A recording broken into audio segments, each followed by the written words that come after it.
ఏపీలో పొత్తుల వ్యవహారం చిలికి గాలివానలా మారుతోంది. జనసేనకు తక్కువ సీట్లు కేటాయింపుపై మాజీ మంత్రి చేగొండి హరిరామ జోగయ్య రాస్తున్న లేఖలు కలకలం సృష్టిస్తున్నాయి.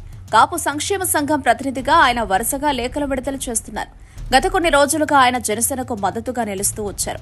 మొన్న ఆ మధ్య కాపు రిజర్వేషన్పై నిరసన దీక్ష చేపట్టారు. ఆ సమయంలో పవన్ స్వయంగా వెళ్లి హరిరామ జోగయ్యను పరామర్శించారు. నిమ్మరసమిచ్చి దీక్షను విరమింపజేశారు. అప్పటి నుంచి హరిరామ జోగయ్య చాలా యాక్టివ్గా పనిచేస్తున్నారు.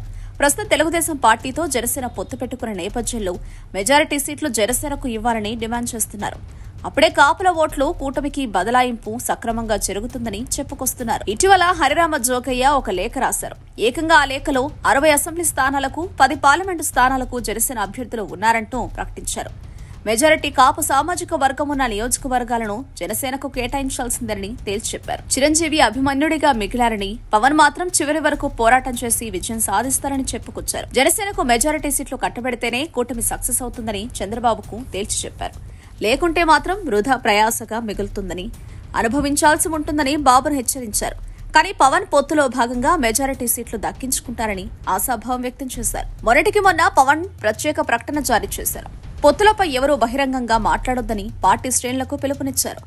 ఎవరైనా మాట్లాడితే వారు పొత్తుకు విఘాతం కలిగించేవారేనని తేల్చి చెప్పారు. ఇబ్బందులు వస్తే తనను సంప్రదించాలని సూచించారు. అయితే ఇప్పుడు వరుసగా హరిరామ జోగయ్య లేఖలు రాయడం వెనుక పవన్ ఉంటారని కొందరు అనుమానిస్తున్నారు. అయితే హరిరామ జోగయ్య లేఖల ప్రస్తావన, బీజేపీ నేతల ప్రకటన ఒకే మాదిరిగా ఉంటున్నాయి. దీంతో హరిరామ జోగయ్య వెనుక ఉన్నది పవన్ కాదని బీజేపీ ఉందని జోరుగా ప్రచారం సాగుతోంది. అందులో ఎంతవరకు వాస్తవం ఉందో చూడాలి.